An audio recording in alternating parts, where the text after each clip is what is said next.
Welcome back, horror fans, to the Week in Horror Podcast. The only podcast that's coming to get you, Barbara. This week we're covering select horror films released between January 17th and January 23rd. Thank you so much for joining us. I'm Eugene, and with me today are JL and Alex. Good evening, everyone. No, you're supposed to say it like, good evening. Good evening. Good evening. What's happening, y'all? Oh man. It has been a fucking week. It's I watch enough horror movies. I watch enough horror stuff throughout the week to prepare for each one of these episodes. And now I've got horror, like fiction, going on this side, and I've got horror everywhere else. It's really an amazing time to be alive.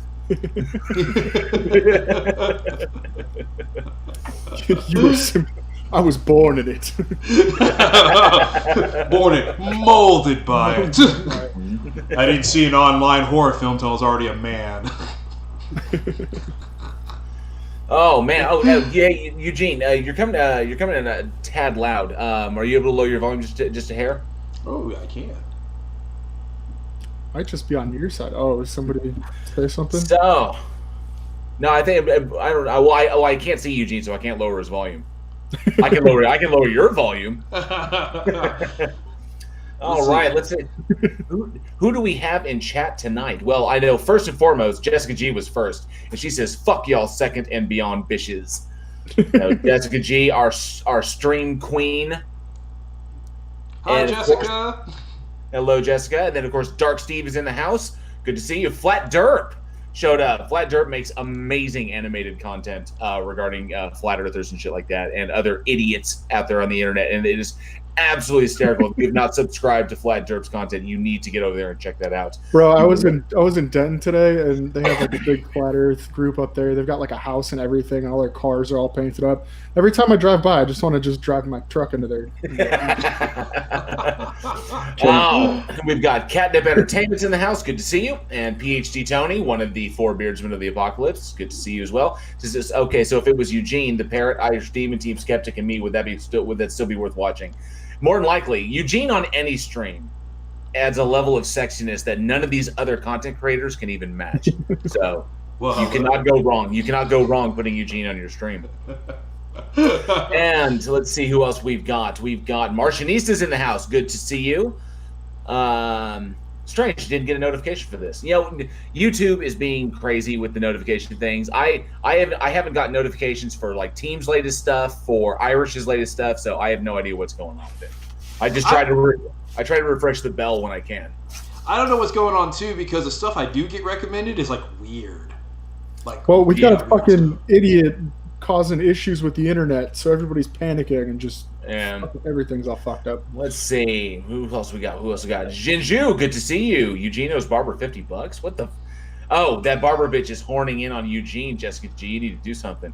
Yes, Jessica G was so Eugene thirsty last week, but now you are here to quench her thirst.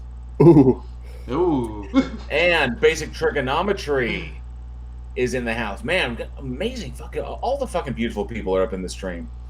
God damn it, now that song's stuck in my head. And there's the plot hole. Yes. There it is. We see you now, plot hole. So good to see everyone. Man. Let's take a look at this. Usually we do like a previous week anecdote, and I was trying to find something, but it is so insane out there right now. I don't know what. How's your guys' week been?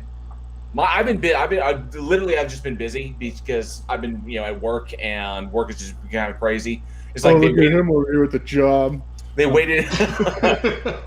They waited until it's like all of the residents waited until after the holidays. Everyone was nice during the holidays. Now the holidays are over. Now they're just like fuck you. So correct, dude. They had to deal with families. They had to hold everything in, and now it's just like dump it all over Eugene or JL because. I know, right? Why am I getting dumped on? Fix my shit. Know. Fix my you shit. You haven't been here. Just come over here and fix something. How's it going, Jeff Roberts? Good to see you. But you guys have had a good week. It's been a decent week so far. Am I getting harassed about my hat again, Jessica G? Oh. Alex needs to put, Jessica G says Alex needs to put on his hat. I feel like that should be mandatory. He looks like he was born with it on. There you go. Well, I mean, he was. He was born with the hat on and a can of Monster in the other, in one hand, and a piece of drywall in the other. It's Alex, not Kyle, you dick.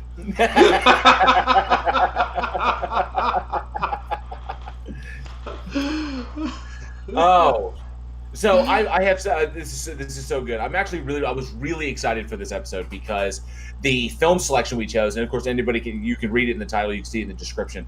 The films I chose are kind of, they're favorites of mine. I like them. Some of them are a couple of guilty pleasures, but there's one towards the end we're going to talk about that I'm really excited about because these guys, it's fucked up. It's really, really fucked up. So I can't wait till we can get to that. So yeah, it's kind of freaking me out how into this you are after seeing the movie. Yeah, that is. We need to talk. If you need to talk, go to BetterHelp.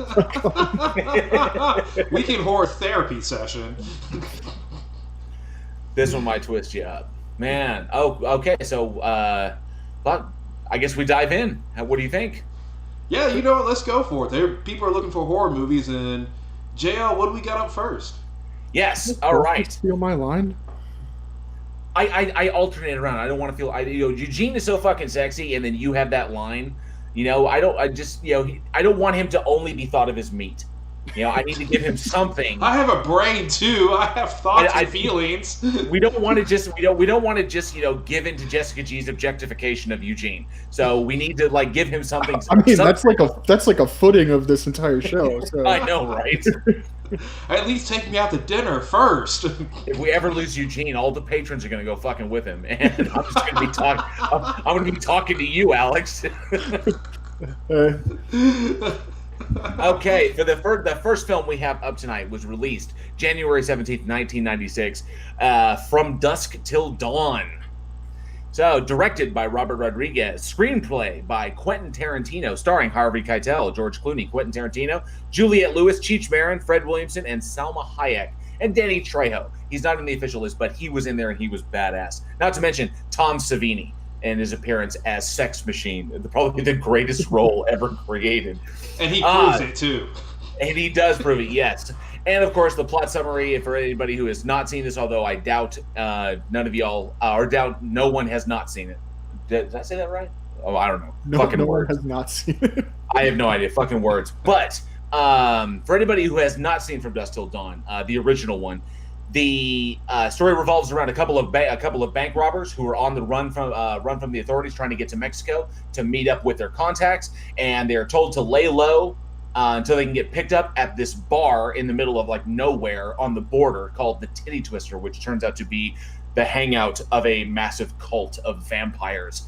So, and obviously, shit gets wild, as Eugene likes to say, but shit really does. Shit hits the fucking fan. But what the fuck do you expect with Rodriguez and Tarantino on the fucking? I know.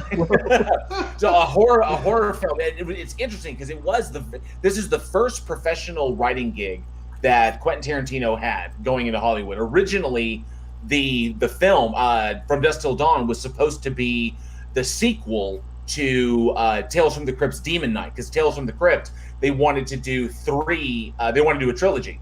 And they had optioned Tarantino's script from Dusk Till Dawn to be the second film because they wanted to do a vampire movie. But then at the last minute, they passed on it and decided to go with Bordello of Blood. And now, of course, this was released by itself and has gone on. Obviously, From Dusk Till Dawn, Bordello of Blood, meh. From Dusk Till Dawn was absolutely amazing. But these two together, I mean, come on. It's like... Okay, so I love Tarantino movies. I think I'd probably say he's probably one of my top favorite directors ever. It's just watching. I remember seeing a bunch of Grindhouse stuff, and when I saw Planet Terror, when the later stuff that he did, I was like, okay, I got to go back. And I went back and I've watched pretty much all of his movies. The style does something for me. Just being in a Tarantino movie, it's like you can get into those and just lose yourself for hours. And then you add Rodriguez calling the shots really on this, and it's just like.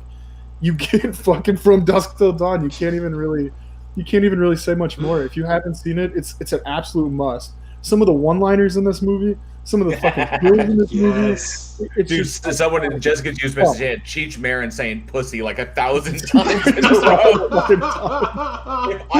If I ever have the balls, I'm going to do an audition and I'm going to use that monologue. We got hot pussy, we got cold pussy, we got hairy pussy. This shit is fucking hilarious. Oh, it's So, fantastic. The thing I like about this film, though, is because it starts off with like a robbery, and it has a feel of, oh, okay, what's like a robbery and a getaway and all this. Because usually like vampire movies, they'll have like in the beginning they'll have like a vampire come out, or vampires exist or something. This is none of that. It's just regular people. They're on the run, they're in Mexico, they're just doing this, and then they just walk out of a bar, and you don't really see the first vampire until like halfway through the film, but then when the vampires come out, they fucking come out. Like, they hit hard. They don't stop. And then you got shit like, fuck, was it in the first one, the dick gun, or the belt gun? The dick? That was the codpiece gun is what they call it. But yeah, that was Rodriguez's throwback to Desperado. Yeah. And that was what was so cool about this, because Tarantino, if one thing he's excellent at is he's excellent at world building. His scripts create all of his films, they kind of exist in the universe. There's said to be two kinds of universes. There's the universe that is Tarantino's version of of reality. Like, these are real people doing real things. And then the other movies he makes are movies that his characters would want to watch. So, and then there are concurrent themes throughout them. So Tarantino's world building is excellent. And then you have Rodriguez, who can handle action, drama, and all manner of things. Fantastic directors, one of my favorites. And he's Texas-based, which is cool. Troublemaker Studios down in Austin. He has a stable of actors that he works with, and they trust him. And that's one of the things that stands out in this, is kind of like, when your crew and your cast trust your director implicitly because you've worked with them multiple times before and you have that familiarity. That's why this film flows so well from point to point. Especially, I mean, from the simple stuff like at the opening robbery scene with George Clooney, Quentin Tarantino, and rest in peace, Michael Parks, who played that role like 5 more times, the role of that ranger. But yeah, it was. I mean, it all flowed so incredibly well. It's weird to think of the two of them, working together so closely. Like Rodriguez directing from Tarantino's script, but it plays really, really well. And it was interesting to note that typically you look at Tarantino's films like Reservoir Dogs or Pulp Fiction or the Kill Bill franchise or stuff like that. He has mythology in it, but I never would have anticipated Tarantino writing something like how deeply Mesoamerican myths and legends, and he went hardcore with this one, which is interesting. Well, It really, okay. Go ahead. and it really is. And going back, like watching Dusk Till Dawn, and then because I was like, well, how would these two people like come together? But when you watch Desperado, and I think his first one was like El Mariachi, something like that. Yes. And I was like, I can honestly picture Quentin Tarantino directing Desperado. If you like being the style how he was in the 90s, I can totally picture that. So I can picture like them watching each other's work, watching Pulp Fiction, watching Desperado, and look and go, dude, I like what you do, that we need to do something together. And we have Dusk Till Dawn. There was so many cool things about this movie Robert, like you said, Robert Rodriguez is an unbelievable director. There's like, so like Selma Hayek was not going to take the role in this movie because she has a phobia of snakes, and Rodriguez conned her into thinking that Madonna was going to take the part, so that she would take the part, and Selma Hayek had to spend 2 months with therapists to overcome her fear of snakes just to be in this because she didn't want Madonna to nab the part. And then also, did you know instead of Clooney, there was like a whole slew of actors that were like on standby, considered for the role. Antonio Banderas for sure, but Steve Buscemi, Tim Roth, John Travolta, Christopher Walken, Jeff Goldblum, James Woods, like they were all considered for the part for Clooney's part. But it was like picking out of that pool, and Clooney was great for that specific. Seeing him in this movie was great. because it wasn't, like it wasn't John Travolta. I don't know if Jeff Goldblum, he's great, love him. I don't know if Goldblum would have been able to fill that role. I don't know if he would. I don't know if any of those people would play across from Quentin Tarantino as well as Clooney did. No, Clooney did fantastic. I mean, seeing Steve Buscemi in there fucking would have been hilarious. But it was really, really nice because obviously at this point right now, Clooney was known for his time on obviously The Facts of Life, and then he was on ER for a long time, and then to turn around and play a character. So he was good-natured characters. He was very much like Denzel. It was just the characters he plays were wholesome. They were nice. They were friendly. You really liked them. Guys want to be him, girls want to do him, and then he turns around and turns in this character right here, which obviously it was fucking badass. But I love it when actors go antithetical to when they play outside of their norm, when they break rank like that, and because they always get to do really, really fun shit. And it looked like Clooney was having fun with that, being the violent, crazy person, next to Quentin Tarantino's just fucking insane. Did you know Clooney actually got punched by Tom Savini? No a lot of sex machines, like when he's throwing around all the characters and stuff, he was actually punching a lot of them. Like it was like this movie was fucking wild. And then they went and they used green blood to get past censors. It was like, dude, you guys are having a fucking great time. Oh, dude, the whole. I was just thinking the whole. The plot hole says this was his breakout character to get away from the stigma of ER. I wouldn't say it was a stigma of ER, but it did kind of pigeonhole him. And I just don't think, unlike actors like Patrick Stewart, who 7 years playing Captain Picard, he will always be Captain Picard. But we have seen Patrick Stewart in other movies like Conspiracy Theory, Green Room, where he has broken that mold. But he has the talent to do that. I'm not sitting here knocking George Clooney. George Clooney is very, very talented, but he's not Patrick Stewart talented. So he would probably need something really extreme to break away from that. But I mean, that was a good character. It was a good show. I wouldn't call it a stigma in that respect. I wouldn't either, and I think the film actually uses his image because he does all these bad things, but you can actually sympathize with him. You root for him. Yeah, we do end up rooting for the Gecko brothers. Of course, when Richie gets smoked, which is good because as good as Tarantino can write, I don't think he's that great of an actor. He's good in small doses, like 4 Rooms. His little segment in 4 Rooms when he's explaining the bet and he's dropping the money and Tim Roth is just kind of like, that was a good scene. Like Quentin Tarantino can have his moment and then he can go away. But when he tries to do extended long-term characters, it comes off as just kind of hollow and kind of wooden. That's just my opinion. I've never thought much of him as an actor, but as a director and a writer, I thought he was really strong.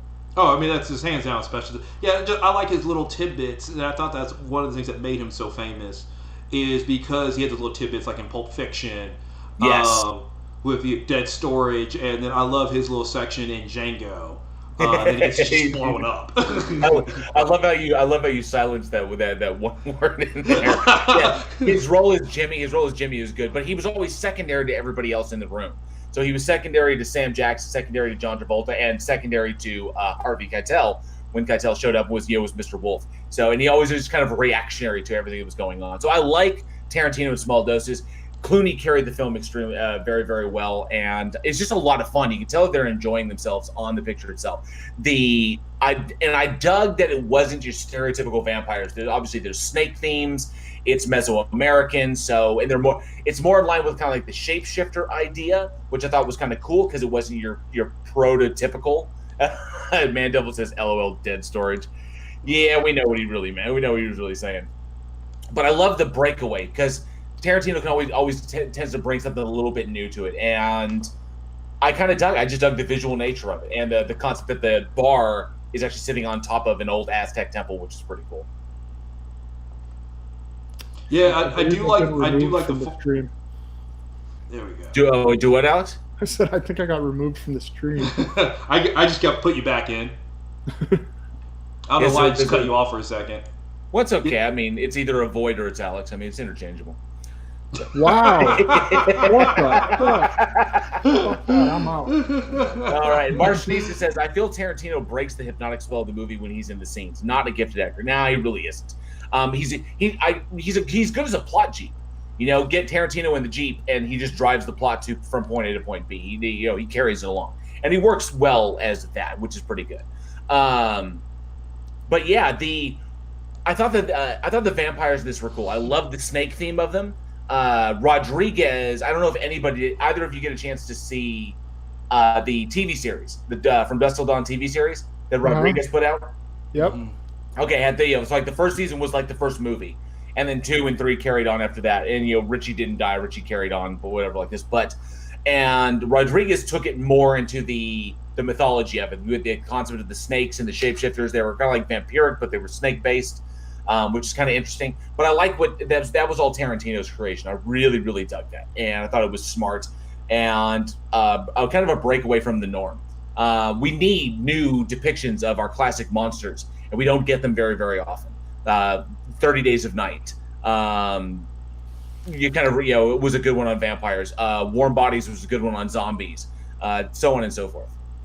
Yeah, Warm Bodies was good. It was good. So the thing is, I like because we get a lot of vampires up to this point where we focus on more of their relationship between, like with humans, and then they're usually, or it's usually kind of intertwined. If you look at films kind of like Lost Boys and stuff like that. Whereas this, I like how it did have the snake theme. They were vicious. It was over the top. Still kind of had a grindhouse Deadites kind of feel to it when they're the guys playing the body guitar and stuff and like rocking out and everything. And it was actually something you just really haven't seen from vampires at that point.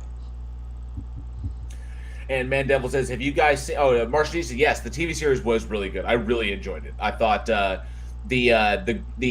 girl that they got to play Satanica Pandemonium, I thought she's very talented. She was really good in the role. I dug it was a good extension of it. And of course, Jake Busey was in there, who's always crazy and fun to watch. Mandevil, have you guys seen the Japanese movie Sukiyaki Western Django? And yes, I have seen that. That is one I have not seen. Yeah, I have not seen it either. Yeah, it was Tarantino produced, and of course he had a little role in it, and it was of the steampunk wheelchair dude. It was just it's a weird little film, but it's fun. It's a fun film. And Mandevil then screams out Dracula 2000. With Gerard Butler. I have seen Dracula 2000. We have seen that one, yes. But obviously, I dig From Dusk Till Dawn. I think anybody who has seen it should see it. There's 2 more sequels that came along after it. I think, which are pretty, dispensable. I mean, the first one you pretty much only need to see, and then definitely jump to the TV series. It ran for 3 seasons. I thought it was really, really good. Expanded on the mythology, went really, really far into it, the hierarchy of the vampires and how they work within society and everything. I thought it was really, really cool without going too Blade in that respect. So I thought it was well done. But this is definitely a classic.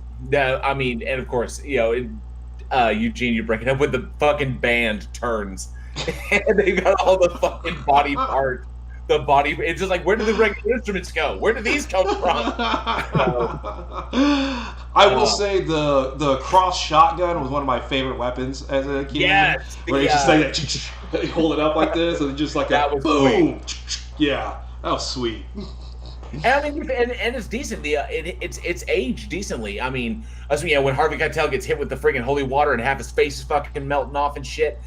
I mean, it's a smart, fun little film. I mean, it's well crafted. It's Robert Rodriguez in his prime. Everybody loved it. Everybody loved. Obviously, you can tell that they really enjoyed being on the set and doing what they did. It's a lot of fun. It was really, really cool. Oh man, we got some more people. We've got let me see, Jeff Roberts is there. Team Skeptic has joined the chat. Hey, hold on. We had a newbie in here somewhere. Someone new? Somebody said, oh, right here. It's Skydiver Tanner.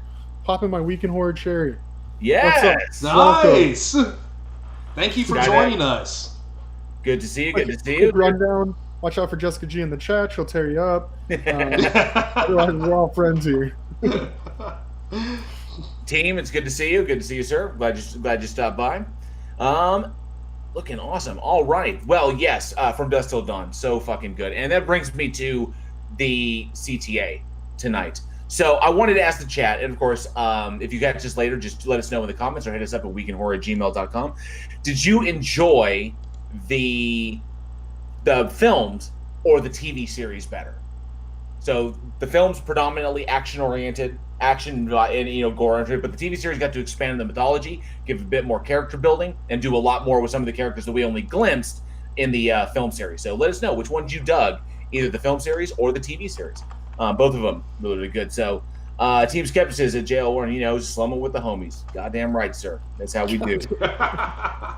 Man Devil says the best part in Dracula 2000, part 2. Well, there was 2. I think it was Dracula 3000. There's a Dracula 3000. Yeah, was when the guy throws and sees Dracula to stop him breaking out, and he counts 717,874 instantly, and then the last one falls and he updates. I get that because they're playing on the concept of vampires being obsessive compulsive, because they played on that trope in the X-Files as well, when Mulder throws the sunflower seeds at the vampire, and the guy has to say, damn it. 1, 2, 3, 4. You're in so much trouble. 5, 6, 7, 8. Funny shit. Definitely let us know in the comments which one was your favorite. Alex, Yes. what do we have up next? This was a fun one. It was pretty fun. I liked it. We'll talk about The Hitcher. Came out January 19, 2007. Directed by Dave Meyers, written by Eric Reed. We had Sean Bean in this one, Sophia Bush, Zachary Knighton, Neil McDonough, Kyle Davis, Skip O'Brien, and then Deputy Harlan was Travis Schmidt. This movie was I hadn't seen the new one, and so we were watching it, and I mean it was like you said, it was fun. It was a hitchhiker gets picked up by these 2 college students, and it turns out what was his name? John Ryder. John Ryder. John Ryder. He's a serial killer and commits some crimes, and the 2 college kids get blamed for him because the cops are just fucking stupid. But I mean, it made for a good movie. Not cops in general. I'd take that. But you already crossed the line. I know. I was like, no, it's movie cops. Movie cops. Movie cops are stupid. Until the killer does it right. You know what? Until the killer is doing it right in front of them. But yeah, so they get blamed for. Without giving too much away, there's a family that gets stabbed, and then they get blamed for it, which was like, what? Come on. But yeah, no, it was fun, and the name John Ryder brought me into it. I mean, that is an awesome name, though, John Ryder. I wish I had a cool name like that. No, Alex. Here's the same name. That's what's funny in the original one. I think what was it? His name, the Hitcher's name was John Ryder, and I think the other guy's name. I think the other guy's name was Driver.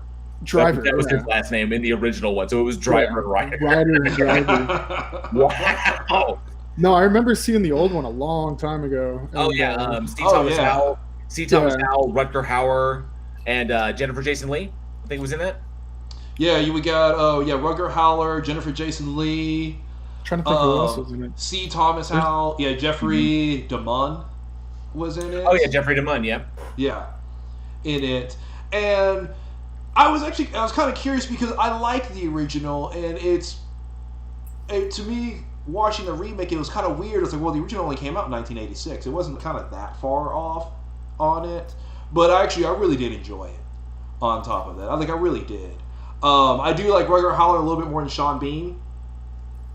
Rutger Hauer's characterization of it. I mean, I think Rutger Hauer just emotes better than Sean Bean does. I think overall he's just a stronger actor, and plus, just watching him, you can tell he's living that there's backstory there. That either for whatever reason, I mean, I got the feeling that Sean Bean went into the role. It's very, very 2-dimensional. The guy kills everybody. We don't know why. We know that he doesn't give a fuck, whatever, and that's pretty much it. But with Rutger Hauer, I got the sense that there was more to this. That there was more. That there was a huge, rich backstory to this guy that we just weren't aware of, and that made him scarier because it made him more real. He wasn't just this monster that popped up and just started slaughtering everybody out of nowhere. Like he appeared in the middle of the road, and now I'm going to kill everyone. With Rutger Hauer, it was like, man, he's been doing this a minute. This is what he does, and there's just part of his. Are you comparing Sean Bean's acting in this movie to Kristen Stewart? Maybe I am. Well, I mean, it is kind of a 2-dimensional role. Guy stands in road, shows up and then just murders everyone. That's pretty much it. No, I get it.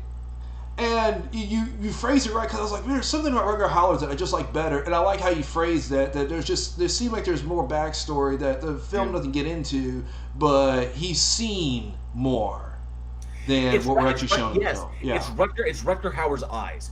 It's how he emotes to the camera. It's how he emotes to the audience, where that you can really see all the you can just imagine all the things going on in his head. Whereas with Sean Bean, it was just he doesn't need to be that deep, but it's fun making him that deep.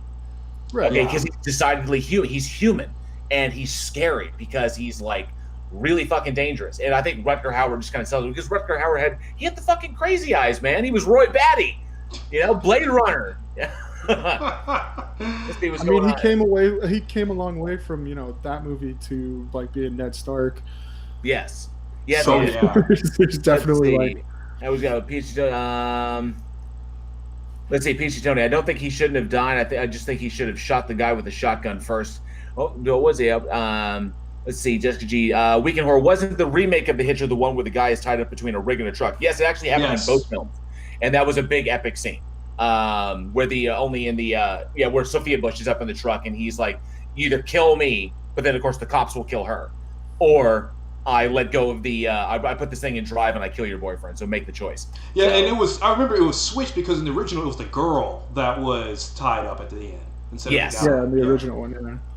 So switching it up a little bit, and it works. It works either way. And I liked putting Sophia Bush's character into that role, and she's an extremely talented actress, and I know that she had some difficulties when she was on One Tree Hill, and I thought that almost kind of derailed her, but I think she's found her footing now. But I mean, she does have range, and I like her work in this, and I liked putting giving her the stronger of the two roles.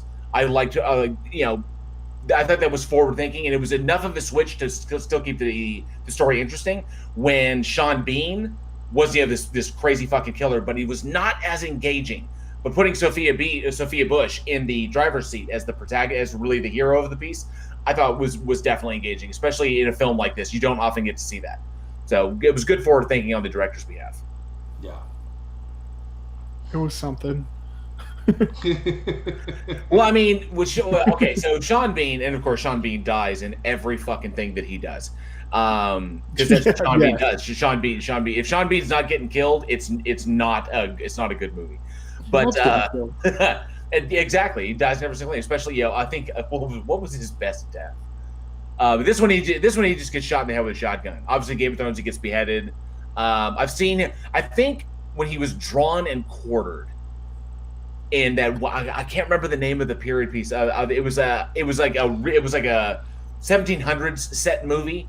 But I think where he gets the plague, and he winds up getting drawn and quartered for whatever. So the horses rip him apart. I think that was pretty bad. I mean, that's a pretty gnarly death. That's a pretty gnarly death. Yes, Jessica G. He dies in Equilibrium as well. Yes. So, let's see. Just not sure how much. Poor PhD Tony. He has gone 4 weeks without giving Phil Bell fellatio. Phil Bell and PhD Tony do collaborative work quite a bit, but they haven't had a video in a while. And PhD Tony says, not sure how much longer I can hold out here. It's tough. It's tough being away from your loved ones. Man Devil says, another good Hitcher story has this quote. Thanks for the ride, lady. Yes, Creepshow 2. Creepshow 2 was a good hitchhiker one. Thanks for the ride, lady. No, Jessica G. No, I love Sean Bean as well, and I think he's told me with Boromir, his whole, that was a fucking paladin right there. Boromir was badass, and I love that scene. He's holding up the ring, and just, I thought he was fantastic, and he got to go out like a badass, like 9 fucking Uruk arrows in him, and he's still like laying people down. It's sweet. And he's like, "Fuck you guys." Yes. And Sean Bean, Sean Bean actually didn't die in either of the Silent Hill films. So in the first one, because he was, everyone else was dead, but he got to stay alive. And then of course in the sequel, he was in there for like 10 minutes as well, and just kind of fade. That was, oh god, I fucking hate that fucking movie. Yeah, that really. PhD Tony, he gets shot by Batman in Equilibrium. Yes, he did. He got shot by Batman in Equilibrium.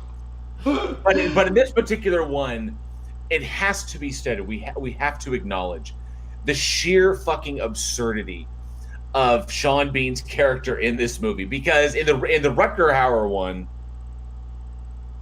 I could believe that. I could believe what was going on. He was a psychopath. He targeted this guy and his girl. That was the whole intention. That's all it was. It was just this drifting psycho that had targeted these people.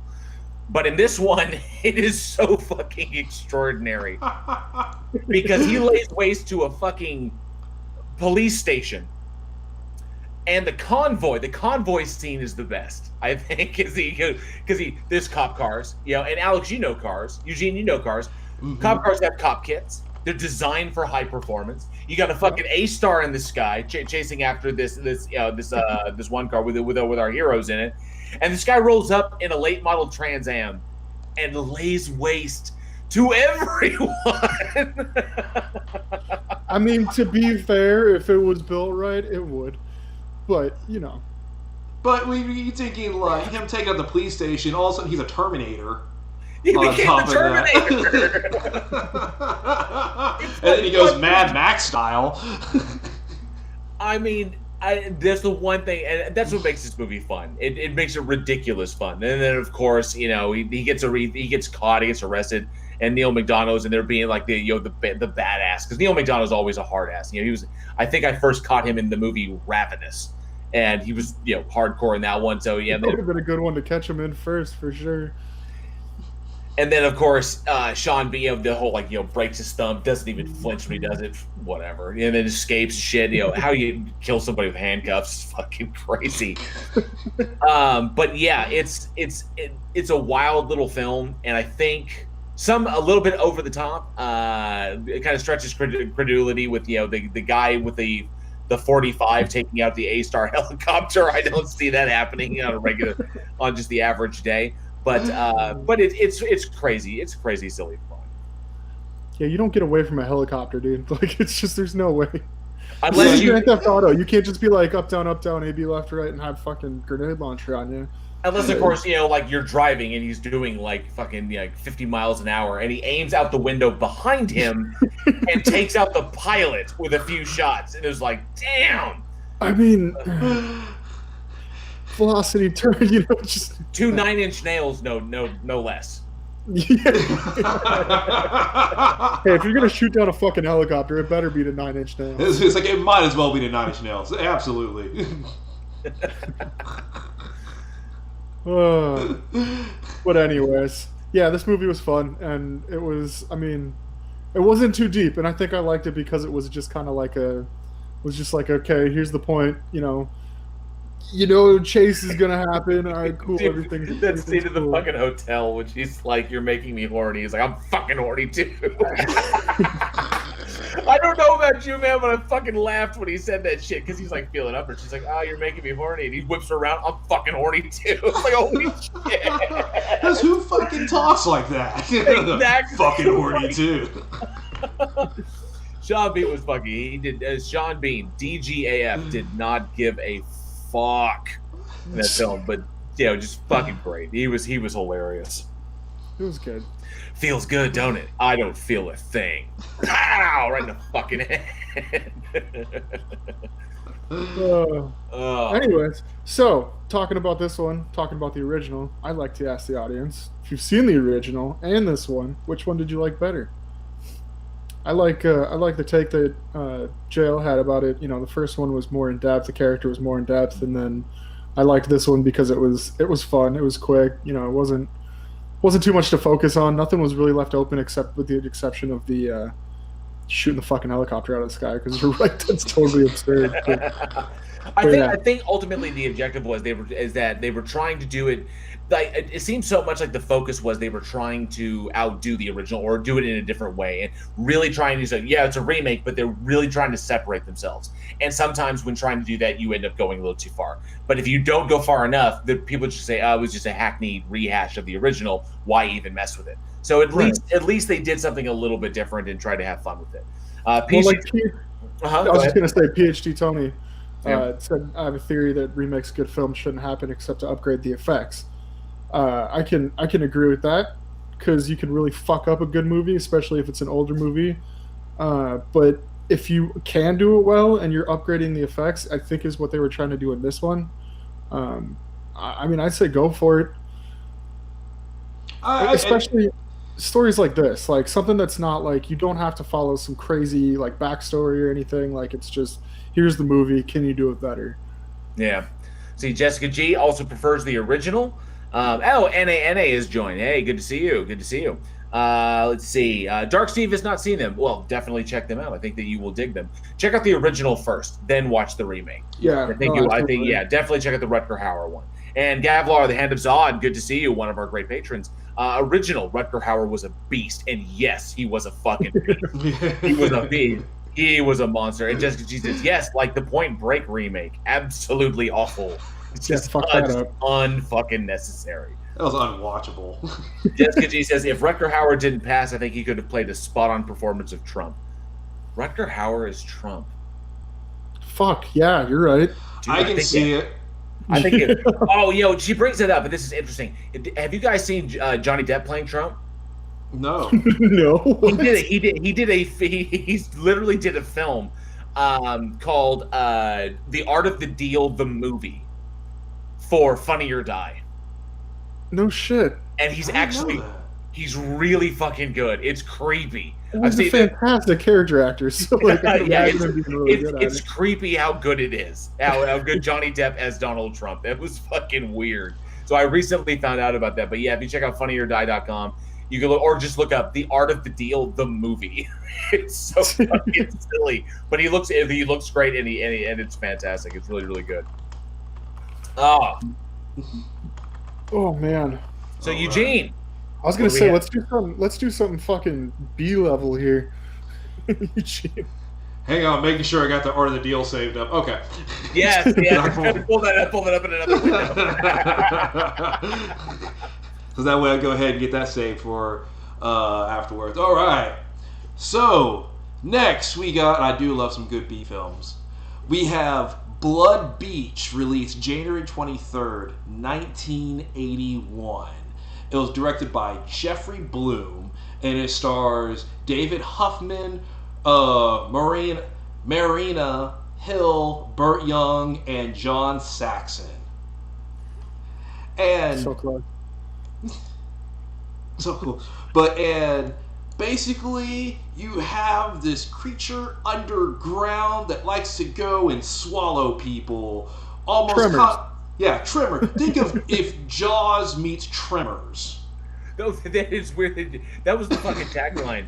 It was like, what was the? I've got to pull it up right here. It was like, just when you thought it was safe to go back in the water, you can't get to it.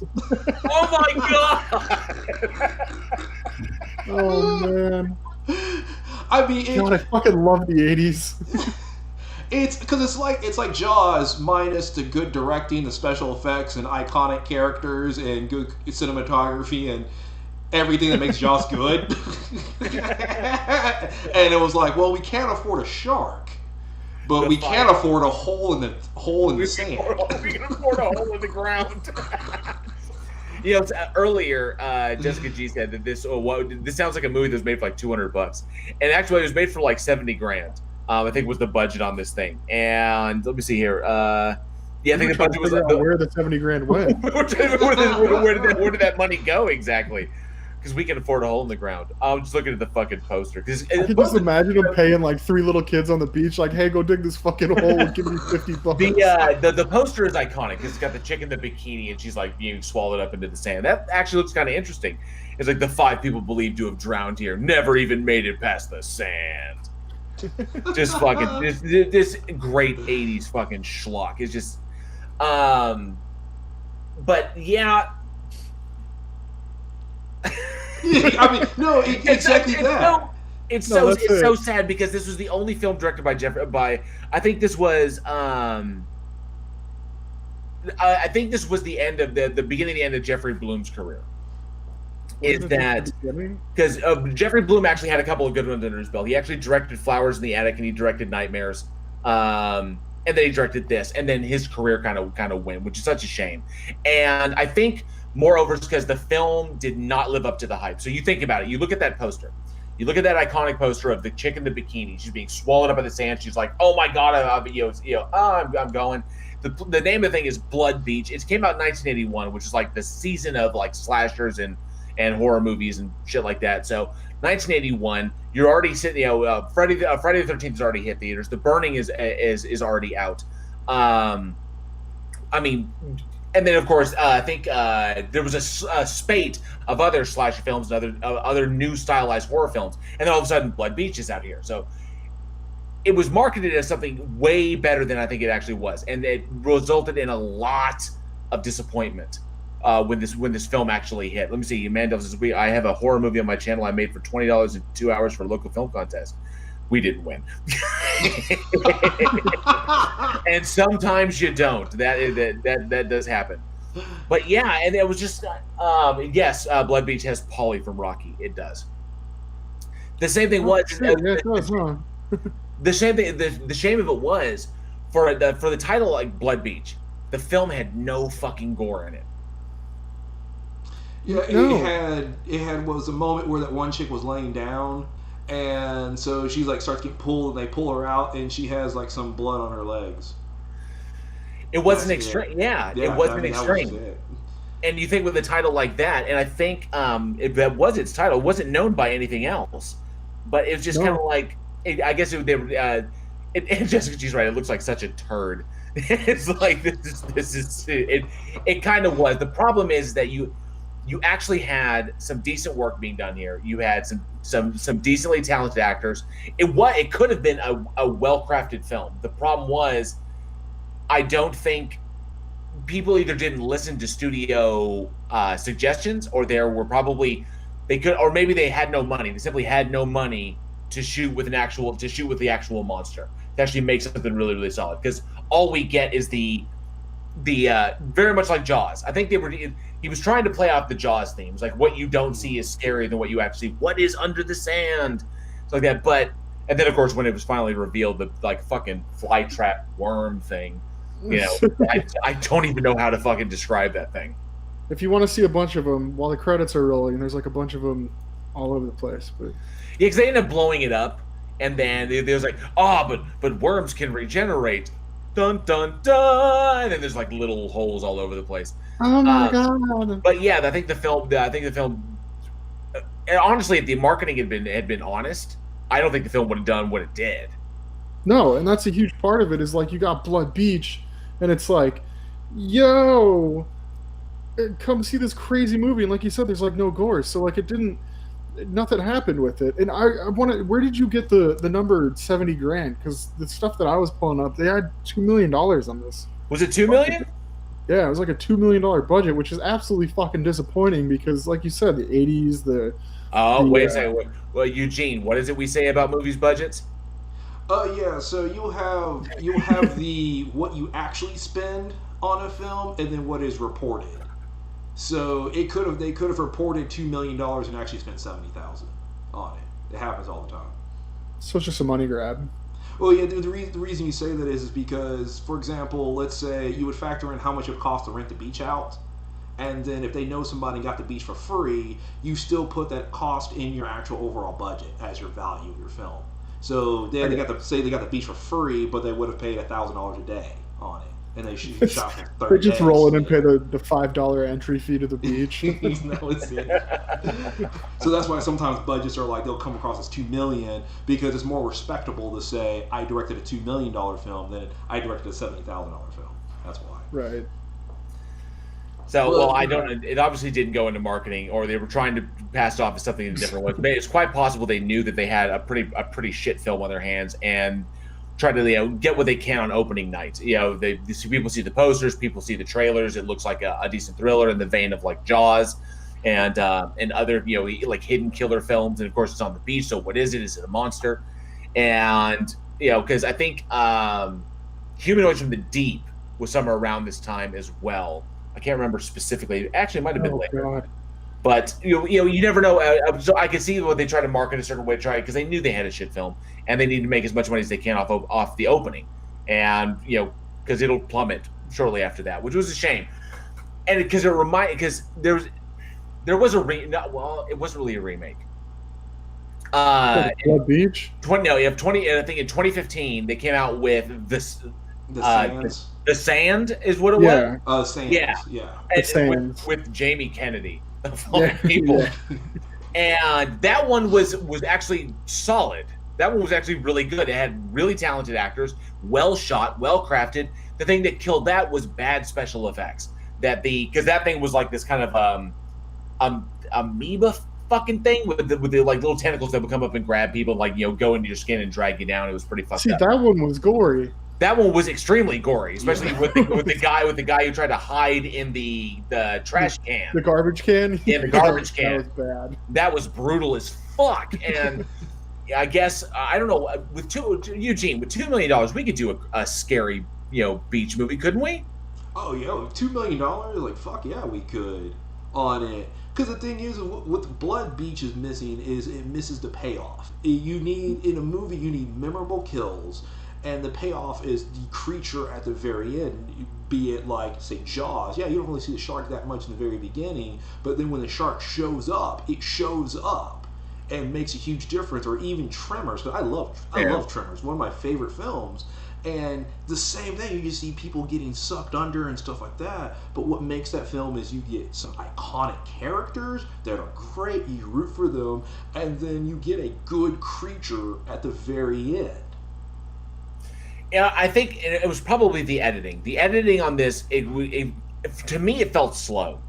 It was trying to be like a slow burn, and I was just like, it was too plotting and meandering. The action needed to be ramped up a little bit. The editing should have been tighter. It should have been the shot should have been a bit more dynamic, not as static as they did. Maybe they just didn't have the equipment. I don't know, but there was a lot of missteps that I think it resulted in this director's failure to kind of flourish as a director. I'd heard things about how he kind of liked to do things on his own. He had his own vision. He liked to run his own, run his own race. But in Hollywood, that doesn't really work out all the time. You buck the system, and yeah. He didn't take any advice from anybody ever. Yeah. It's kind of why he burned out so fast. Was he never followed? If you're directing movies just for fun, that's one thing. But if you're trying to make Hollywood movies, there's some things that you have to follow. If you want to make any money or you want to make it in that business, and but nowadays he'd be great for horror, film festival circuits. Yes, that'd be but you can't do that kind of stuff in Hollywood, and it did not help him out at all. Yeah, this would have worked well as a short film, I think. Yeah, no, it was good. Good short film. Worked well. Absolutely, as a short film. But I mean, going into it, because I've met a lot of filmmakers, Indy and Dallas, that they like to do everything. I saw a posting yesterday. Somebody's like, I want to write it, produce it, direct it, star in it, edit it, and I can do it. You got that kind of fucking time? What the fuck?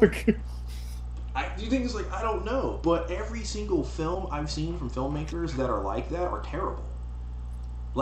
Because each of those jobs have such a strong skill set that takes decades to master, like being an editor or being a cinematographer. You can't. You straight up can't. Something suffers where your acting performance is poor, or you're watching yourself on camera and then you're getting bad camera settings and bad lighting and then bad editing. Things fall through the cracks. That's why you trust your cinematographer to do what their cinematographer does and your editor to do what your editor does. Well, movies are art, and to have this kind of art, you need to have different dynamics from different people, and you need to have different thoughts in this. You need to have different roles, and yeah, you try to do it all by yourself, it's going to be mono. It's just going to be, flat. Yeah. Jessica G says, I'm watching it as we speak. This movie is terrible. It is on YouTube. You can find the entire thing. It's really nice. It's in the live chat. There's a link in the live chat right now. They put it. I mean, you can watch it for free because they're never going to make any money off of it. So you might as well just throw it out there.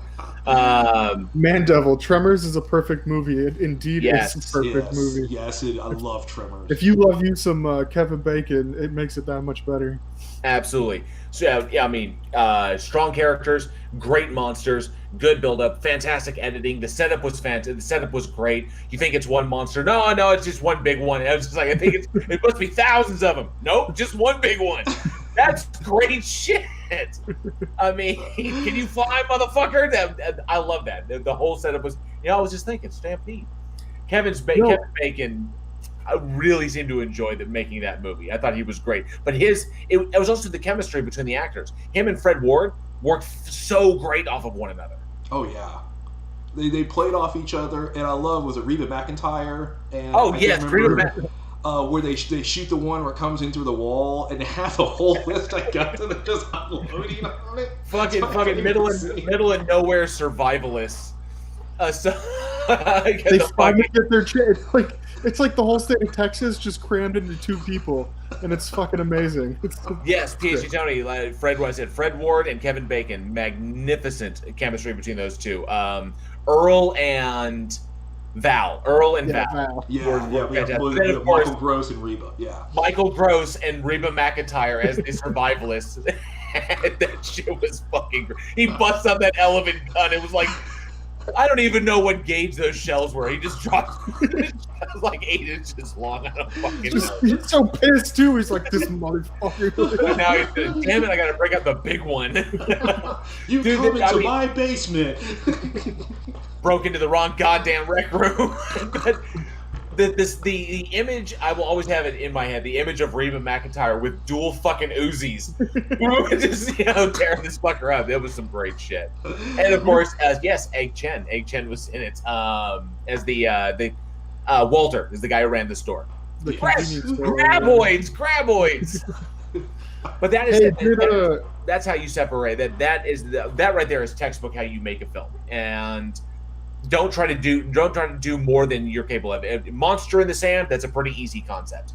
Run with Monster in the Sand. Don't try to be, Jaws. Just make a monster movie because you're not fucking Spielberg. Right. Did I see there was some sort of new Tremors? Is it a TV show or a remake or something? There was a series that ran for a little bit, and then of course Michael Gross has been like all the films. But I know in the there was a recent one, I think, where they went like Shrieker Island. It was like Tremors Shrieker Island. Yeah. Which I think may be the last in the franchise because if you know what happens at the end of it.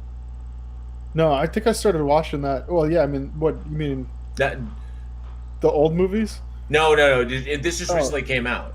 No, I started it, and I think I fell asleep or something. I remember starting it. It might have been in the middle of the night, but I remember seeing it, and then I started it and fell asleep. They were running through the jungle or something, and then I passed out. So, yeah, I think... because they were all set up like... They were all ready for him and all set up, and it was like a group of people that was like, they're out there looking for him. Yeah. Yes, Mandevil. The art of the shot when the monster crashed through the bunker wall should be a masterclass in tiny budget filmmaking. All she has one camera, spin between the monster itself, between the miniature with the puppet, and then the real life actors, and the way they move between them was fantastic. I thought it was just excellently shot. All of it was so good. And all you got to do, and if I remember correctly, to really get the effect of it, they put air bladders underneath the ground to inflate, and that's how they got the earth effect. When the earth was kind of going up and down like that, they just dug a hole, inserted a big ass bag, and just inflated it, and then that's how you got the splitting ground effect. It's something really, really simple. Just simple stuff like that. Find the way to do your effect as easy as possible. Then you put your money into a place where it needs to be, like in casting, in art department, because the art department was so important on a film like that. But that is how you make something solid. Don't try to go above and beyond and try to be something that you're not. So otherwise, you just, like you said, the director Bloom, he just burnt out. He should have been able, because I saw his second film, Jeffrey Bloom. His second film was Nightmares. It was a horror film anthology, and it was not bad. But horror film anthology, an anthology of horror films, it's kind of hard to fuck up. But we try to go beyond and beyond. I mean, it's not surprisingly that he didn't. If he wants to buck tradition and so you got to play ball with the studio. You have to. If you don't, you're gonna get the reputation of someone that people don't want to work with. Especially when you're coming into the '80s and all these just incredible films that came out, in that time period. Like, you really got to be on top of it. Yeah, you really do. But yes, Mandevil, we are full of little, details like that, little fun shit about how they. Because one of the things that we love so much here at Week in Horror was how they pulled stuff. Because we're all filmmakers as well, and the stuff that we can learn from when we watch it, we have the kind of like it's a double-edged sword. being behind the camera as much as we have been, being in front of the camera as well, we do see how the sausage is made. And so interesting things like, like Nightmare on Elm Street, when Freddy went, the scene when Freddy Krueger comes to the wall and is like above Nancy, he's like, oh, and that literally was a sheet of spandex. And Robert Englund was just pressed into it for a few seconds, then pressed out. That was it. And so seeing that, then you see how it came together after they fully cut it and then they color corrected it and put it out. That looks fantastic. It looks amazing. But then you realize that was pretty simple how they did it. And knowing stuff like that, it just, as a filmmaker, makes it really cool. And of course, it gives us ideas to use when we want to do shit ourselves. So, right, absolutely.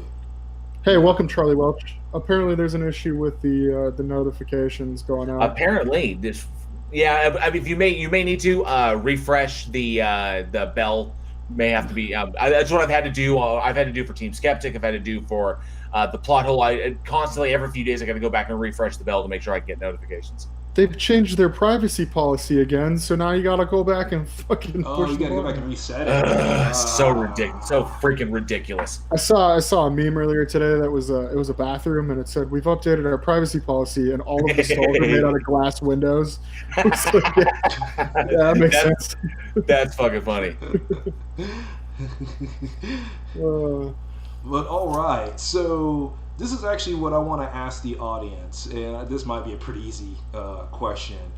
But out of the two movies we've talked about, Blood Beach and The Sand, which one do you like better, Blood Beach or The Sand? And The Sand, I mean, neither one of them are fantastic movies, but I thought The Sand was definitely better than Blood Beach. It knew what it was and knew what it was trying to be. And watching idiot teenagers get shredded as they're being dragged into the ground, fucking great. Fucking love it. Oh my god. You know what? You know why I like that movie? Because the acting in it was actually pretty decent. Like the one girl, I can't remember her name, when her like boyfriend or whatever was getting fucked up. She was like, I mean, like watch. I was like, wow, she is genuinely like upset right now, and it's kind of making me a little upset. Yeah, that was the surprising thing. It was well acted, well crafted, well directed. The cinematography was good. The action scenes were good, and the kills were solid. Yeah. And then of course the monster. Unfortunately, the monster is just kind of this really sad CGI. It was kind of like, it's like if they actually kept it something practical at the very end, like it would have nailed it. But the thing is, The Sand is at least way more entertaining. I mean, Blood Beach was. You can't have a movie with a chick in a fucking bikini, like getting pulled into a hole, and then show this, and then give the shit that we got. Yes, come on, man. Definitely, I would have been pissed. I would have been prom night pissed. No. I would have been April Fool's Day pissed. I would have been April Fool's Day pissed. Yes, my bad. Prom night was fantastic. Jamie Lee Curtis is amazing. I was like, that's a hot take, man. Yeah, sorry about that, but that would be an unpopular opinion to Johnny O. But yeah, I would have been April Fool's Day pissed. It was all fake. Fuck you. No. God, I was just trying to remember. I just watched a holiday movie because we were talking about holiday movies around Christmas. There was this movie about this little kid that was being babysat by this girl. It's on Netflix, and then the kid like turns murderous, and it was terrible, but it was also pretty okay. I can't remember the name of it. I'll come back. It was along the lines of the shitty acting, though, or the shitty movies. Let's see. Charlie Welch says, it sounds like they're talking about Roland Emmerich. So like this, I remember watching Big Trouble in Little China. Jessica G says, I remember watching Big Trouble in Little China at a drive-in theater in the Philippines when it came out back to back with Making Contact. Actually, that would be an awesome doubleheader. Man Devil says, the Langoliers is what you get when you aim above your budget. It certainly is. Although, whenever I see him, I think Balky. Scampering, that guy, the bad guy in it, who winds up stabbing the little girl and shit. God, I can't remember his name. It's on the tip of my tongue. But anyway, yes, Charlie Welch, no notification is really fucking annoying. I do it. You just got to refresh it. Apparently, when they updated YouTube, you got to redo the bell. Let's see. Peach Tony says, I will show it to you. Jessica G says, I will show it to you sometime. It's fantastic. It was one of Roland Emmerich's few good films. I like Roland Emmerich stuff. I mean, obviously, 13th Floor is my favorite of his. I like half his stuff. My favorite's still Independence Day, just because he has the greatest movie speech of all time. Oh yeah, Bill Pullman. Fuck yes. Yeah, yeah. Like, dude, I would fly an F-18 and go to war with him any day. Man Devil says, I even liked the sequel. I mean, what did people expect? It was silly alien shit. This is true. I think people had way too many expectations for ID42, or what was it called? It wasn't Independence Day 2. It was Resurgence. Resurgence, for Independence Day Resurgence. I think people got way too nostalgic about the original with Will Smith. Boom, welcome to Earth. I mean, I think people got really nostalgic, and then when it didn't hit that button correctly, I mean, he's right. Mandevil's right. It was silly alien shit. I think people expected way too much from it. PhD Tony, and he wrote Stargate. Yep, yes, he did write Stargate. He did do Stargate. I will say this about Independence. I just go into the second one just for a second. It pisses me off because of the fact that it has a plot idea of a better movie inside of it when they go to the African country and they're like, yeah, you didn't think they all were killed when the ships went down and we had to go hunt them. I want to see that movie. I originally thought it was going to be about the ground war. That it was going to be about the cleanup and how the aliens would adapt to fighting us on the. I thought it was going to be that, but I guess they went a different way. Yeah. Bronson Pinchot, yes, thank you. The plot hole. I could not remember his name. There was that. He played Balky on that friggin' show where he was roommates with the dude, and I can't remember that one either. But it was a comedy. Let me see. The movie was called Better Watch Out. And go back to Stargate real quick. I just started Stargate for the first time ever. I never saw Stargate SG-1 ever. Did you see the first film? Kurt Russell? Yeah, yeah. I saw the film. I never watched Stargate SG-1 though. I just started it. And can I just say I'm stuck? Like I've got it's like nostalgic TV. It's like I'm sitting in front of the TV on a day off of school. I've seen SG-1, Atlantis, and Universe. I'm probably going to binge all of them. Jeff Roberts, thank you. Perfect Strangers was that show. So yes, thank you very much. God, I can't remember. I can only remember horror. I cannot remember comedy for shit these days. I try to remember anything in another genre. I have obviously pushed it out in preparation and research for a week in horror. So it's like fucking gone. And Bronson Pinchot. Gavlar hand is odd. Bronson Pinchot was also in True Romance. Perfect Strain. Yes, thank you, plot hole.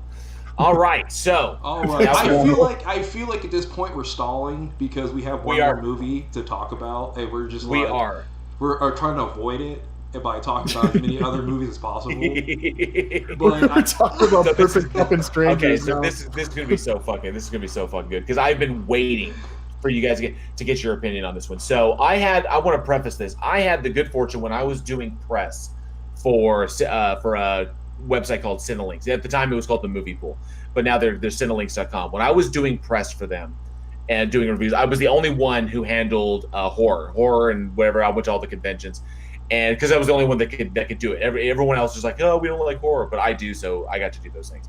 I got to screen this movie back in 2000, Texas Premiere Weekend back in 2011.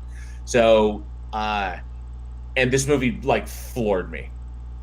Now, when I screened it, it actually screened with the prequel, with the first one that came before it. So I was like, okay, sweet. So I got to see the first one, then I got to see the sequel.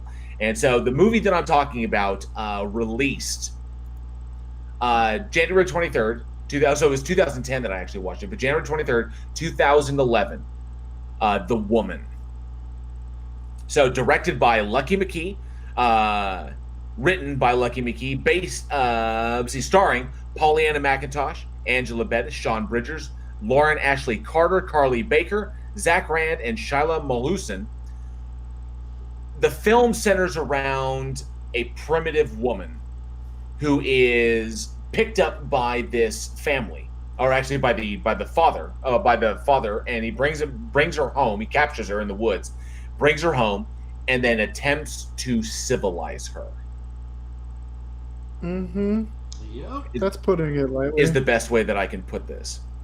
Now, please note though, he is a lawyer. I fucking hate lawyers. Sorry if we got any lawyer listeners. So, the big question when I knew we were finally going to hit this movie, The big question was, were my co-hosts going to be able to stomach it? I was just gonna say that you wrote in the script like, can you stomach it? And I'm going into this thinking it's gonna be like, it's not the gore, because there's not like a whole lot of gore. It's not, it's not things that you would be normally, put off by, if you will. Mm-hmm. But it hits.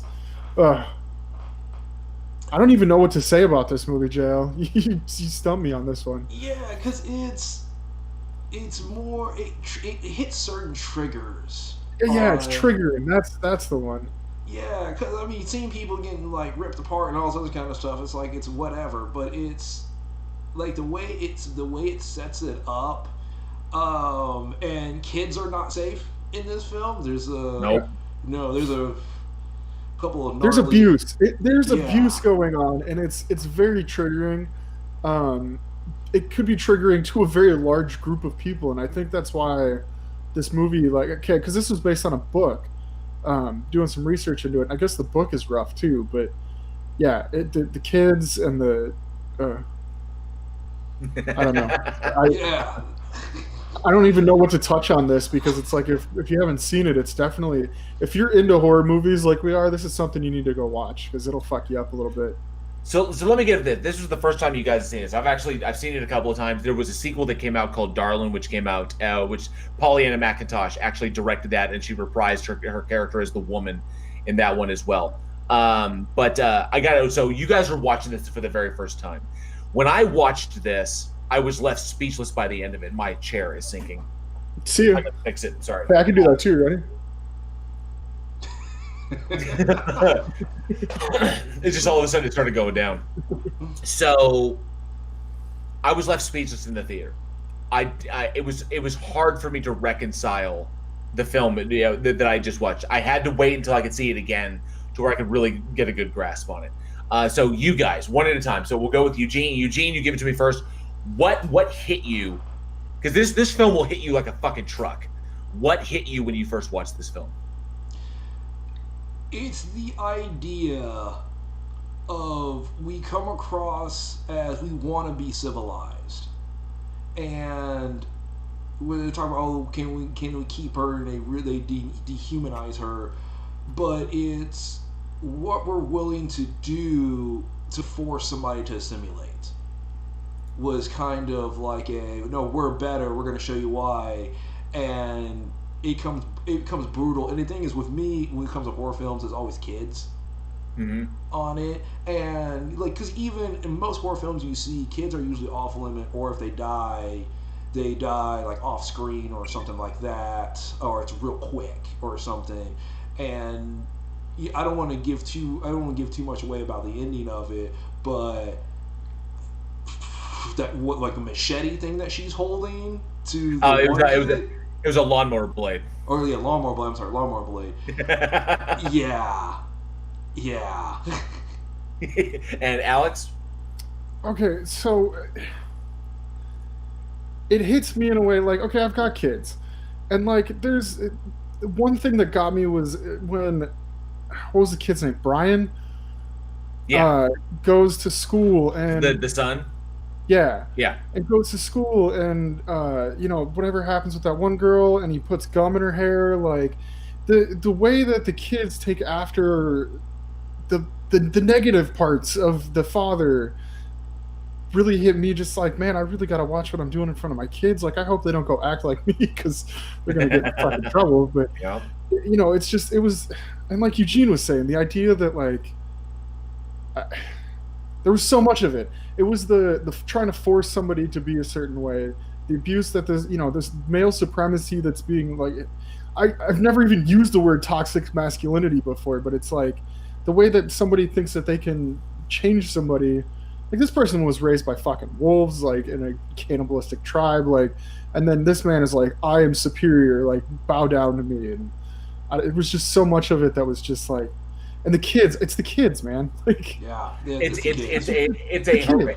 There were a few things. Yeah. So yeah, for those who haven't seen it, the Woman is a sequel to a film called Offspring, and it centers around a group of cannibal, this kind of like tribe of primitive cannibalistic humans that operate up and down, that pretty much migrate up and down the northeastern seaboard, hiding in the caves along the coast, foraging out into the dense forests in order to look for food or whatever, and occasionally track down people to eat and then drive, but also to grab women for to give birth, as there's a term that I'm missing right here, but they would steal women for birthing and kill men and eat them and shit like that, or they would enslave them and use them to propagate the tribe.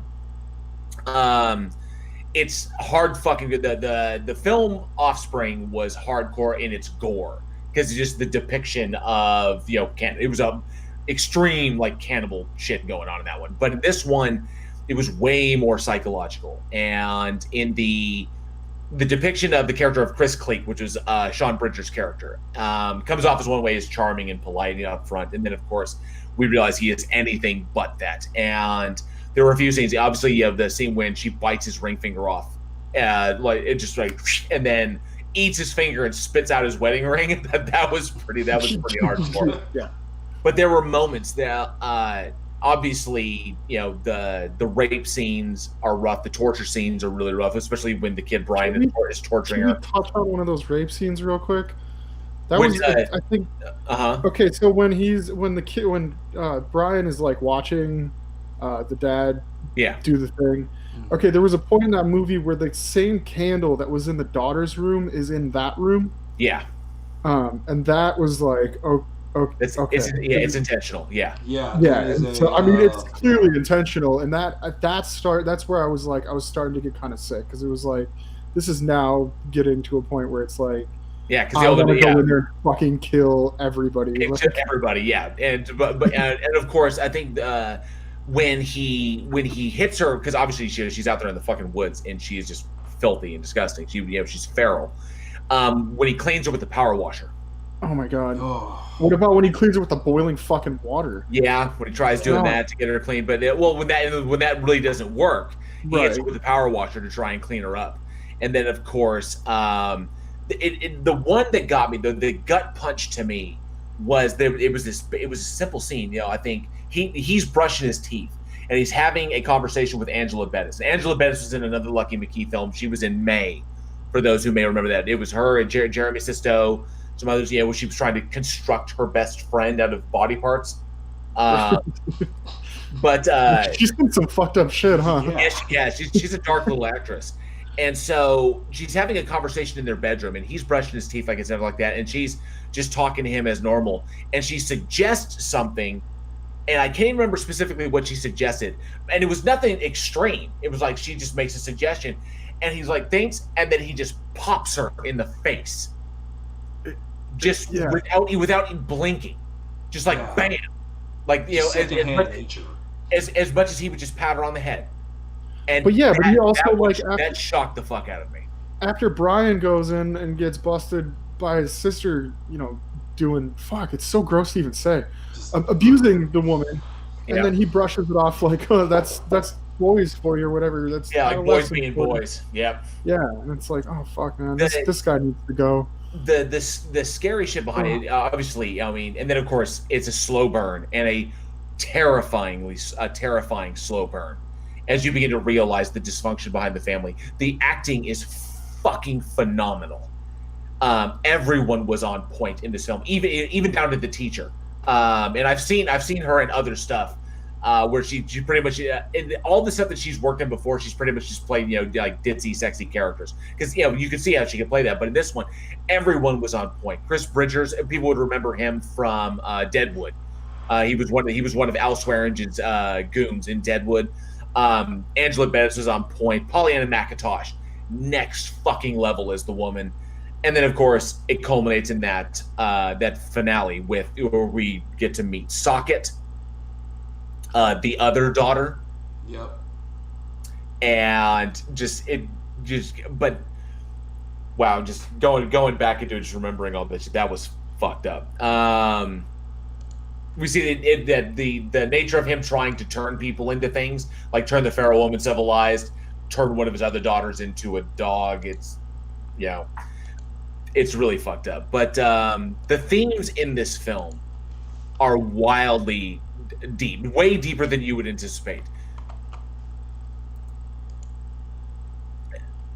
Get into see, the ending's really hard not to spoil because after everything goes down, it's super intense. I mean, I kind of cheered for everything, but then you get to the very, very end, and it was like, well, fuck. Like, now I don't even know where to go. Like, am I happy? Am I sad? Like, you know, the one Peggy, like, you know, it was like, but did she need to stick around? And then the little girl was like, oh my god, okay, I don't even know what the fuck to feel right now. And then they take the dog, and it's like, all right, go have fun with your new fucking family. Just stay away from my kids. That was such a, like I said, I don't want to spoil it. That was such a tense scene because I'll just say just a moment where I'll just leave it as she holds up the water bottle, and Yeah. just like, I mean, you've seen all this stuff up to this point, and I'm just like, this, because it's like you don't know, you do not know what's going to happen. No, I don't. You So- can't. You can't. There's so many feelings. Why do you do this? You always do this, JL. Every once in a while, like every month or so, you're like, I'm really excited for you guys to see this one. And then I watch the movie and I'm like, what the fuck are you excited about? This is terrible. This is so bad. Which is fucked up because it's not it's a really good movie. No, it is. It was just very bad things happen. Yes. That was the thing that got me was the deeper themes behind the violence, behind the gore, and behind I would say behind, you know, with everything, even the story itself is the nature of the abuser, the nature of the abused. Angela Bettis' character being pretty much locked into her role as this is what she is, and then the weird dynamic between, it was almost like the son, the dynamic between the abusive father and the abusive son, and then of course the battered wife, the extremely battered wife, and then the daughters. Like, she's when she finally puts her or takes the blinders off and realizes what the fuck is going on, what's going on with her daughter, what's going on with her son, how everything is fucked up, and how the woman makes how Pollyanna McIntosh's character, the woman makes I would say the differentiation between who is salvageable and who is not. That Angela Bettis' character was broken, but the girls were not. The little girl, Darlin, Peggy, were not. Were salvageable. Because you think, you know, you could save the wife from this, but no, she's too far gone. Right. Really, really, really good, but really gruesome film. Dude, it was And brutal. Mandel, I will not spoil the ending for you. Yeah, I will not spoil it. It just one of the big themes is you don't know people behind closed doors because he comes across as he's clean cut and he's a lawyer, and I know we've all heard stories of just like, oh well, we know this person, we hang out with them, they're a great coworker, blah blah blah blah, something like that, and then all of a sudden it's like, then something horrific happens. Yep. And it's like, maybe I didn't know them. And You don't know people. You don't fucking know you people. You don't know people behind closed doors until you get the personal theme behind it, and then you get the theme of civilization, civilized. Yeah. What the Americans did to the Native Americans that were here. We will force you to convert because we are civilized. We are in the right. And you'll be surprised how far people will go if they believe they're genuinely right. Yep. So, Yeah. It's Somebody's idea of civilized could only be what other people see of them. It doesn't fucking matter what happens behind closed doors, as long as they come off as a certain way in society. And I've known people like that who are a completely different person. You know, you get them in a room and it's just you know, a couple of people, and they completely switch over, and it's terrifying. And it's just people you got to watch out for. That's why quarantine was so good. You stay the fuck away from me. And yes, Martianista, yes, she was pretty good in Let Us Pray. Let Us Pray was a solid film. Pollyanna McIntosh, the one thing that it really, really got me was because she has, as the primitive woman, she has no language other than like grunts or like physical indicators to what she wants. But she has no like actual language.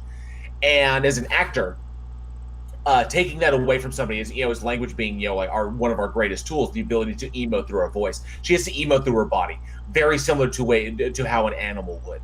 And combining that with the emotive capability of the eyes, and what she conveys is so brilliant.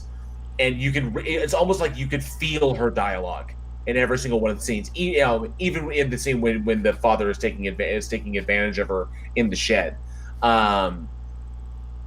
It's intense. If you are a fan of extreme horror, this definitely qualifies up there with extreme horror. Beyond the realm of like gore horror, like, because Offspring was definitely a gore horror film. Saw is gore horror and like this. But if you like deeper shit, real extreme like human terror, like this would be a film that you would enjoy. I know that Marcianista thinks this movie is really, really good, and it really is. I really enjoyed it. I will go back and occasionally watch it just to remind myself. And the sequel to it, the one that she directed, Darlin, was actually not bad either. I thought it was a good continuation of the story. But it's actually a kind of a standalone chapters of a trilogy. Offspring, The Woman, and Darlin. So I'm just assuming Darlin follows the same characters. Yes, Darlin is the little girl grown up. Okay. Right. So yeah.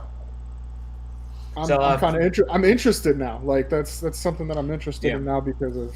So Gavlar, the Hand of Zod, says, I have not seen this movie, but Antichrist and Irreversible fucked me up big time. Yes, and I would say the Woman goes up there with Antichrist as far as extreme horror, and of course deep dark psychological shit, and of course Monica Bellucci, Irreversible.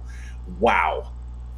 I don't know how, as an actor, I can't even fathom that. Getting through the particular scene that we're talking about was really, really rough. I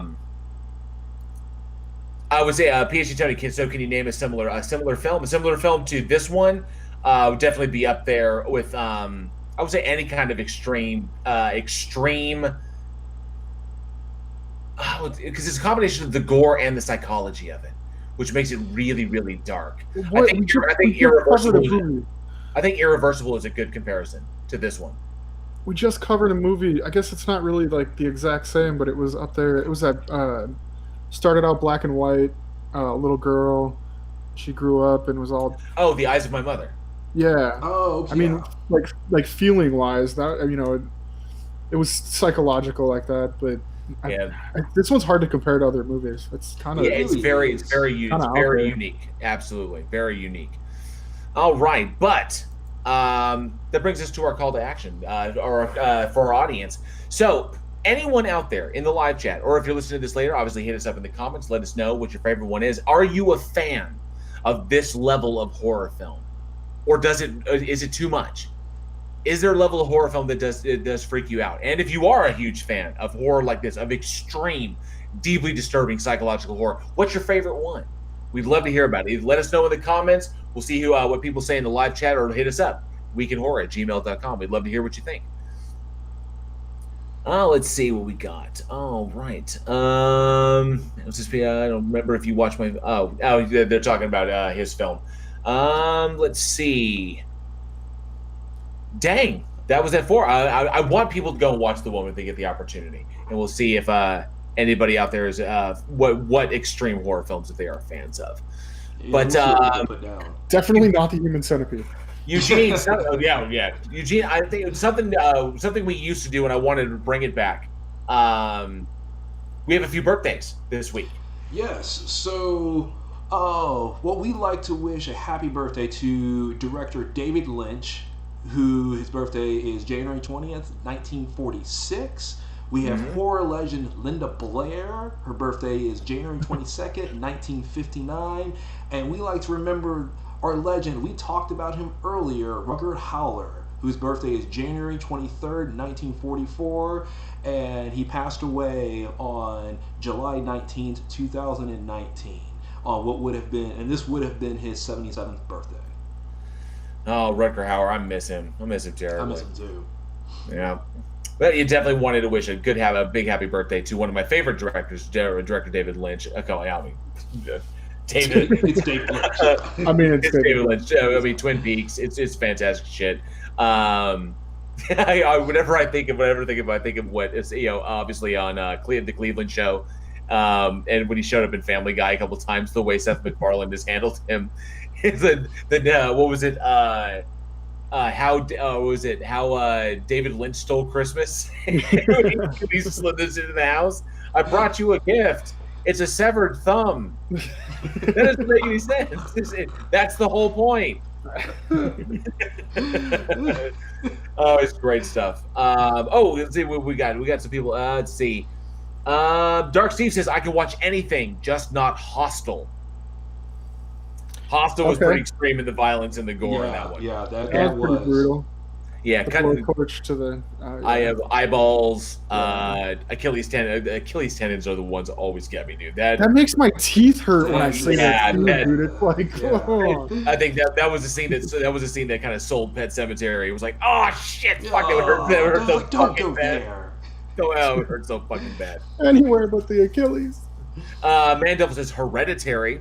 Also pretty intense. Bone Tomahawk. And Bone Tomahawk. I was gonna say Bone Tomahawk. With Kurt Russell, that was a wild fucking western with the cannibalistic Indians.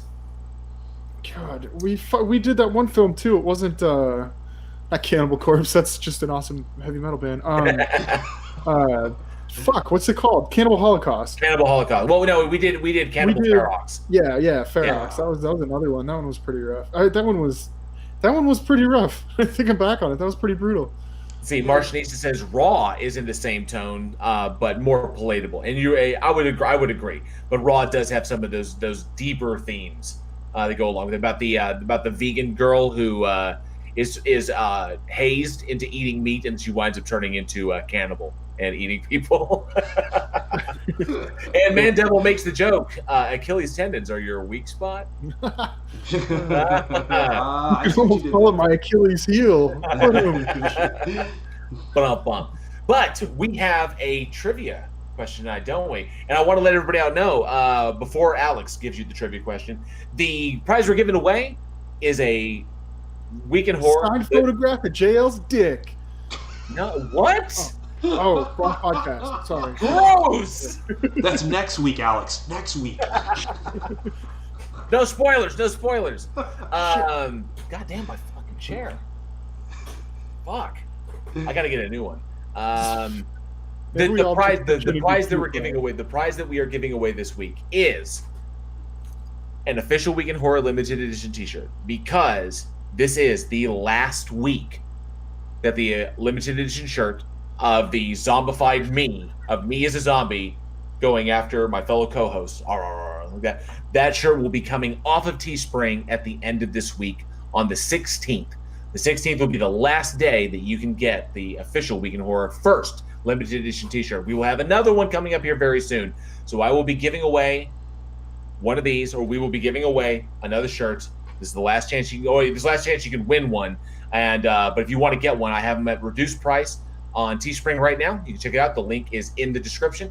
But Alex, enough lollygagging. What is our trivia question tonight? I mean, Dark Steve already won. He said 42. That's the answer to life. Everything, pretty much. Yeah, pretty much the answer to everything.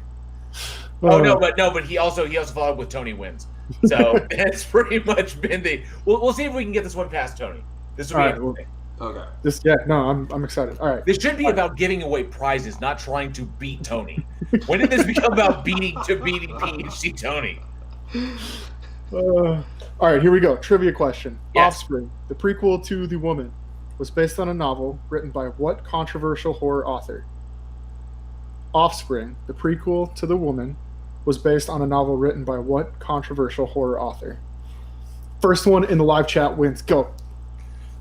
No, I'm not going to do that. That's so fucking cliche. Rip. Oh, Alex Trebek. Yeah, it makes me sad. Oh, yeah. All right, first question in. The first right answer. The first right answer and gets the official Week in Horror limited edition t-shirt. Of course, PhD Tony. Directly to them. I'd like to sit down with PhD Tony and talk to him because he seems to know a lot of shit. The plot That's why hole he's when a PhD PhD. Tony when PhD Tony won them all. PhD Tony says he knows the answer. He says he knows the answer. Is he going to put it in the chat? He's won like 3 times, and he gave away his third prize to Gavlar. Let's see what happens this time.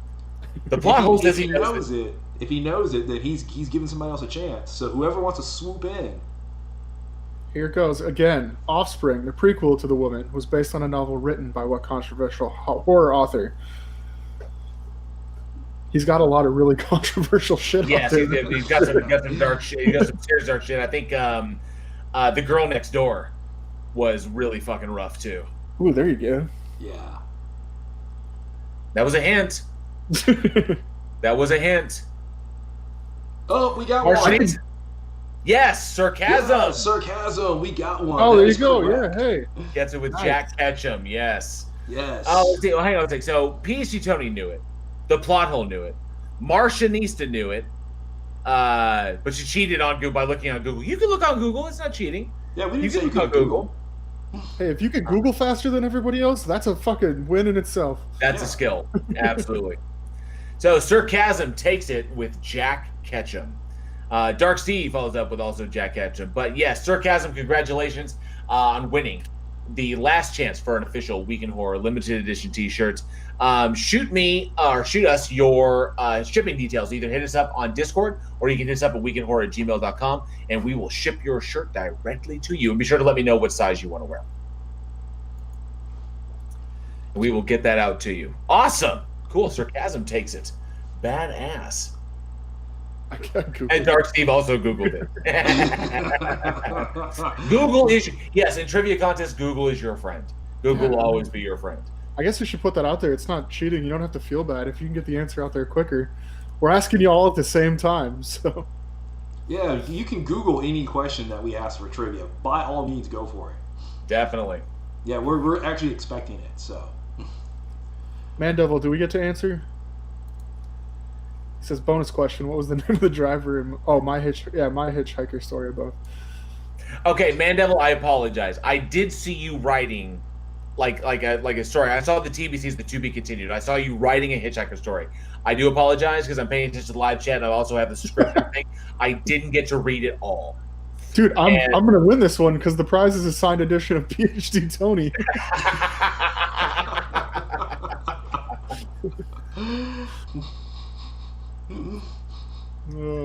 Sarcasm. Oh man, that sucks. That's sarcasm. If you, I'd like to be able to send you the shirt, and I can get one and hold on to it and send it to you when you're when it's available to be sent to you. If that's cool, if you'd like to do that, or if you want to send stuff to like the UPS store and shit. Or if you want to, if you really do want to send to somebody else, just you can name somebody else in the chat. I think Dark Steve was the second person to get it right in the chat, so it's totally up to you. Whatever you want to do, just let us email us weekinhorror@gmail.com or hit us up on our Discord, and we'll sort it out there. Cool. Yeah, it's something. I used to work delivery, and I would drop off. I would drop off at places like that. A lot of times, if you just put the address of the hotel and then your room number, they can at least drop it off at the front office. And you come down and pick it up. Cool. So yeah, that's an idea. Or Walgreens. Hit us up. Hit us up. We'll find a solution. We'll find a solution to it. There's always a way. So, but all right, that brings another episode of Week in Horror to a close. Thank you all so much for listening, and we truly hope you enjoyed the show. And a huge thank you to all of our incredible patrons and who help us bring Week in Horror to you every week. Jose O, Alexis S, Kyrie, NANA, Jessica G, Basic Trigonometry, Gavlar the Hand of Zod, PhD Tony, Craft Tequila, Sarcasm, Commander Darklight, Dark Steve, and Jeff Roberts. Thank you so much. We love you guys. Thank you so much. Yes, we do. We love you. We appreciate you coming in every week, listening to us just talk about our favorite films. Are these in chronological order? Yes, they were in chronological order. We started out with the OG Jose Olalde, and I remember Alexis coming in after that. Mm-hmm. Thanks, guys, for being on the top of that. And then last week was incredible with, I think, it looks like about 50% of y'all. We had an amazing the last week's episode was incredible. We had an amazing 4 patrons jump on. It's incredible. It blows my mind. I'm still like just kind of shocked by it that you guys love the show enough to support it. It's so amazing. I can't express my gratitude enough. I really can't. So thank you guys also to all your patrons, and of course every single person in the live chat for liking the show, for sharing the show, everything you guys do for us. We could not do this without every single one of you. You guys are fucking amazing. We love doing the show for you and giving away stuff. So I'm just gonna. We've got closing plugs. I'm gonna let Eugene get to it. Otherwise, I'm gonna gush all over. I'm gonna everybody. get all fucking misty and I'm gonna get all gushy here. So go for it, Eugene. So thank you so much. And as always, you can visit us at weekendhorror.net, where you can find links to all of our episodes, our bios, our merch store at Teespring, and of course, enter your email for a permanent entry to win a mystery horror shirt every month. For more horror entertainment, be sure to check us out on Facebook and Twitter. Followers get our daily splatter, a bit of horror info every day, right to your feed. You never know what you may discover. Oh, and Instagram too. Yeah. Oh, and Instagram too. Yes, we are on Instagram. So yeah, definitely follow us on Instagram. And we really hope you enjoy the new live format, and we love to get your feedback. Subscribe to our channel and smash that bell like a zombie head on a latest show. And lastly, if you truly love what we do here, and if you like and are able to support our production, you can through our PayPal and our Patreon. We have Patreon tiers as low as $1, and bonus and exclusive content, and horror films every month. Links to everything, including our Discord community, where you can find film recommendations, trailers, trivia games, and interact directly with us, are below. But we know these are trying times and things are extremely tight. And as always, simply liking and sharing this show to your local horror community is always the absolute best way to help us continue to grow. We appreciate each and every one of you for your continued listenership. And I'm Eugene. I'm JL. I'm Alex. We'll see you next week. And as always, stay scared.